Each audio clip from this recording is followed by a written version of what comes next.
Hello दोस्तों। तो चलिए आज हम लोग कंटिन्यू करते हैं अपनी क्लास को, जिसमें क्लास 10वीं की फिजिक्स पढ़ रहे थे, जिसमें पहली क्लास में प्रकाश के बारे में जाने थे, प्रकाश के कुछ गुणों के बारे में जाने थे। आशा करते हैं आप सभी ने उसको अच्छे से रिवाइज किया होगा, नोट्स बनाए होंगे। तो चलिए क्लास को आगे कंटिन्यू करते हैं, जिसमें आज की टॉपिक जो भी पढ़ना है हमको बोर्ड पर लिखा हुआ है। देखिए आज का हमारा टॉपिक है माध्यम। तो माध्यम 3 तरह के होता है, एक होगा पारदर्शी माध्यम, दूसरा पारभासी माध्यम, तीसरा अपारदर्शी माध्यम। तो पारदर्शी माध्यम किसे कहेंगे? तो वैसा माध्यम जिससे प्रकाश एक साइड से दूसरी साइड पार ना हो, उसे क्या कहें? पार हो, उसे कहेंगे पारदर्शी माध्यम। जैसे कि वायु भी क्या है? प्रकाश के लिए एक प्रकार की माध्यम है। वायु में आप देखते होंगे एक जगह से दूसरी जगह प्रकाश आसानी से चला आता है, इसका मतलब वायु में पार हो रहा प्रकाश। सफेद प्लास्टिक ले लें, उसमें भी क्या होता है? प्रकाश एक साइड से प्रकाश डालेंगे तो दूसरी साइड पार हो जाता है, तो वो भी हमारा क्या है? पारदर्शी माध्यम है। तीसरा होगा, जैसे कि एग्जाम्पल में कांच क्या है? कांच में आप देखोगे बिना कलई किया हुआ कांच होना चाहिए, दूसरे साइड रंगा हुआ नहीं होना चाहिए। उसमें क्या होता है? एक साइड से आप प्रकाश डालेंगे तो प्रकाश क्या होता है? दूसरी साइड पार हो जाता है। तो इस तरह के माध्यम को कहेंगे पारदर्शी माध्यम कहेंगे। जैसे कि एग्जाम्पल में देखिए, यहाँ पे परिभाषा लिखा हुआ है कि वैसा माध्यम जिससे प्रकाश का अधिकांश भाग पार हो जाता हो, उसे पारदर्शी माध्यम कहते हैं। जैसे वायु हो गया, जल हो गया, कांच हो गया, ये सब क्या है? पारदर्शी माध्यम है। अगला माध्यम है पारभासी माध्यम। तो पारभासी माध्यम क्या होगा? वैसा माध्यम जिससे प्रकाश आंशिक रूप से पार हो। आंशिक कहने का मतलब आधा अधूरा पार हो, थोड़ा बहुत पार हो और नहीं पार हो, उसको कहेंगे पारभासी माध्यम।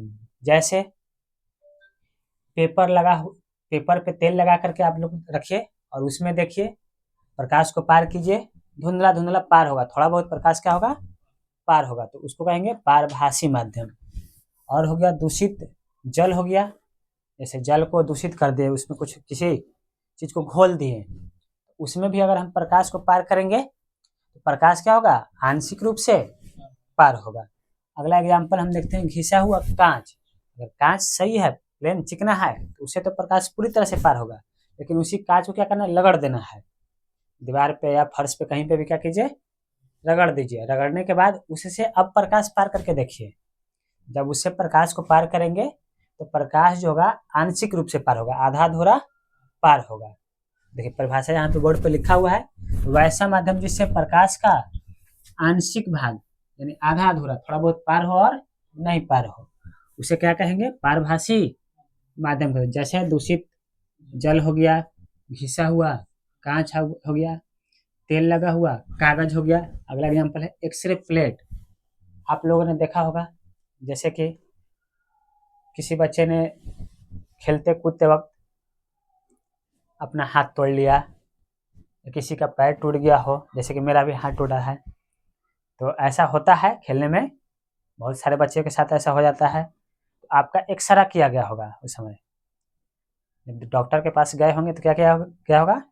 एक्सरा किया गया होता है। एक्सरा का जो प्लेट होता है वो ले लेना है आपको, और उसमें क्या करना है? प्रकाश को पार करके देखना है। तो उसमें प्रकाश को जब आप लोग पार करके देखिएगा तो प्रकाश थोड़ा बहुत पार होता है, पूरी तरह से पार नहीं होगा, थोड़ा बहुत क्या होगा? पार होगा। तो वो भी हमारा क्या है? पारभासी माध्यम है। ये सभी क्या हो गया? पारभासी माध्यम का एग्जाम्पल हो गया। अगला है अपारदर्शी माध्यम। तो अपारदर्शी माध्यम क्या होगा? वैसा माध्यम जिससे प्रकाश पूरी तरह से पार ना हो, उसे क्या कहेंगे? अपारदर्शी माध्यम कहेंगे। जैसे देखिए यहाँ पे परिभाषा लिखा हुआ है, वैसा माध्यम जिससे प्रकाश पार नहीं हो पाता, उसे क्या कहेंगे? अपारदर्शी माध्यम कहेंगे। जैसे लकड़ी हो गया, लकड़ी आप लोग देखिएगा, उसे प्रकाश को पार कीजिएगा, प्रकाश एक साइड से दूसरे साइड नहीं पार होता है, वो क्या हो गया? हमारा अपारदर्शी माध्यम। अगला एग्जाम्पल है लोहा। लोहा आप लोग अच्छी तरह से जानते हैं क्या होता है, देखे होंगे। उसमें भी आप लोग प्रकाश को एक साइड से दूसरी साइड पार कीजिए और देखिए क्या प्रकाश पार होता है? नहीं होगा, तो वो हमारा क्या होगा? अपारदर्शी माध्यम होगा। ईंट ईंट आप लोग बहुत देखे होंगे, उससे किसी को सर फोड़े होंगे। तो देखिएगा, ईंट को लीजिएगा और उसे क्या करना है, प्रकाश को एक साइड से दूसरे साइड पार करके देखना है, क्या पार होगा, नहीं होगा। ऐसे वस्तु को क्या कहेंगे हम, अपारदर्शी माध्यम कहेंगे। ये हमारा 3 तरह के माध्यम होता है, कौन कौन, पारदर्शी, पारभासी और अपारदर्शी। आप लोग अच्छे से समझ चुके होंगे पारदर्शी, पारभासी और अपारदर्शी। अगला पॉइंट है प्रकाश किरण। प्रकाश किरण क्या होता है, प्रकाश जो होता है जिस पथ पर गमन करता है, यानी प्रकाश के पथ को ही, प्रकाश के रास्ता को ही क्या कहेंगे, प्रकाश किरण कहेंगे। जैसे प्रकाश इस तरह से सीधी रेखा में गमन करता है, यहाँ से हम प्रकाश डालें बोर्ड पे, इस तरह से प्रकाश डालें तो जिस रास्ते से प्रकाश जाएगा वही हमारा क्या कहलाएगा, प्रकाश किरण कहलाएगा। अगला पॉइंट है प्रकाश पुंज, लाइट बीम जिसे कहेंगे। तो प्रकाश किरणों के समूह को, एक प्रकाश किरण नहीं, बहुत सारे प्रकाश किरणों के समूह को क्या कहेंगे, प्रकाश पुंज कहेंगे। अच्छे से दोनों परिभाषा आप लोग समझ चुके होंगे। अगला हम आगे बढ़ते हैं। अगला हमारा है अभिसारी प्रकाश पुंज, अपसारी प्रकाश पुंज और समांतर प्रकाश पुंज। तो प्रकाश पुंज 3 तरह के होगा, एक होगा अभिसारी, दूसरा होगा अपसारी और तीसरा होगा समांतर।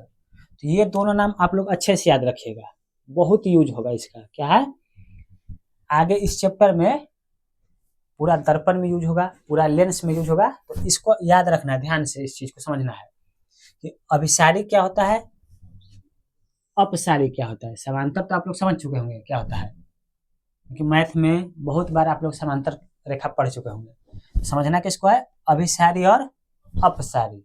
तो अभिसारी के मतलब होता है जो आकर के एक जगह मिले, एक बिंदु पर सभी जगह सभी दिशाओं से आए और एक बिंदु पर आकर के क्या हो, मिले, उसको कहेंगे अभिसारी। अपसारी क्या हो, जो एक बिंदु से निकलता हुआ दिखाई दे, उसको कहेंगे अपसारी। जैसे कि देखिए, जब प्रकाश की समस्त किरणें एक ही बिंदु पर मिलती हो, उन प्रकाश किरणों के समूह को अभिसारी प्रकाश पुंज कहते हैं। जैसे कि मान लीजिए, देखिए हम आकृति बनाते हैं, फिगर बनाते हैं, ये एक बिंदु है, इधर से एक प्रकाश आया, इस बिंदु पर गया, इधर से एक प्रकाश किरण आया,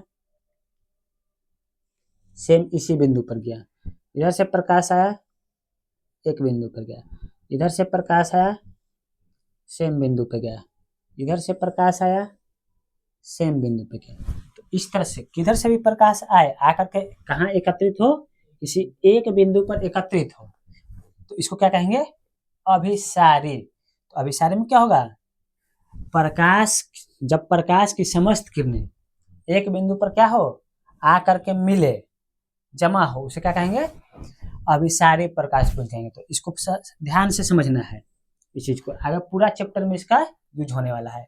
अगला है अपसारी। तो अपसारी में क्या होगा, जब प्रकाश की समस्त किरणें एक ही बिंदु से आती हुई प्रतीत हो, जैसे कोई एक यहाँ पे बिंदु है, हमको ऐसा दिखाई देगा जितना भी प्रकाश की किरणें है, प्रकाश है, सब एक बिंदु से क्या निकल के आ रहा है,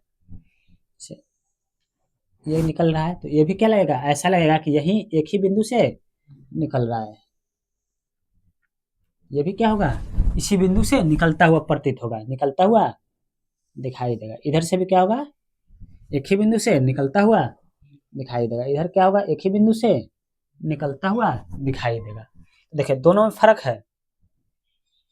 इसमें क्या हो रहा था, अभिसारी में एक बिंदु पर जाकर के जमा होगा, एक बिंदु पर जाकर के मिलेगा, लेकिन अपसारी, अभिसारी में एक बिंदु पर जाकर के जमा होगा, अपसारी में क्या होगा, एक बिंदु से निकलता हुआ प्रतीत होगा, ऐसा लगेगा कि एक ही बिंदु से सारी किरणें क्या हो रहा है, निकल करके फैल रहा है।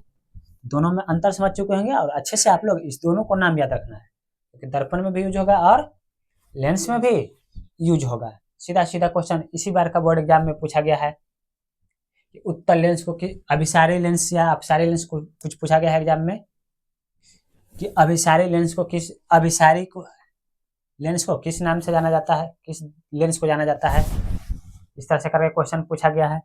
यहाँ से सीधा सीधा क्वेश्चन भी पूछ लिया जाता है। तो दोनों नाम को क्या करना है, याद रखना है। अपसारी में क्या होगा, एक बिंदु पर आकर के जमा होगा, अभिसारी में क्या होगा, एक बिंदु पर आकर के जमा होगा। अपसारी में क्या होगा, एक बिंदु से निकलता हुआ प्रतीत होगा। अगला क्या है, समांतर प्रकाश। तो समांतर का मतलब समझ ही चुके होंगे, इस तरह से सीधे सीधे ये एक दूसरे को कभी भी काटे नहीं, ये क्या है, समांतर है। तो समांतर प्रकाश पुंज इसको कहेंगे। देखिए परिभाषा क्या लिखा हुआ है, जब प्रकाश की समस्त किरणें एक दूसरे के समांतर होती हो, उन प्रकाश किरणों के समूह को समांतर प्रकाश पुंज कहते हैं। तो आशा करते हैं कि आपने इन सारी टॉपिकों को अच्छे से समझा होगा, और आप लोग इसको स्क्रीनशॉट लीजिए और अपने नोट्स में उतारिए, अपने हाथ हैंड रिटन नोट्स बनाइए, ताकि उसको एग्जाम के समय पे रिवाइज करना आसान हो। Thank you so much.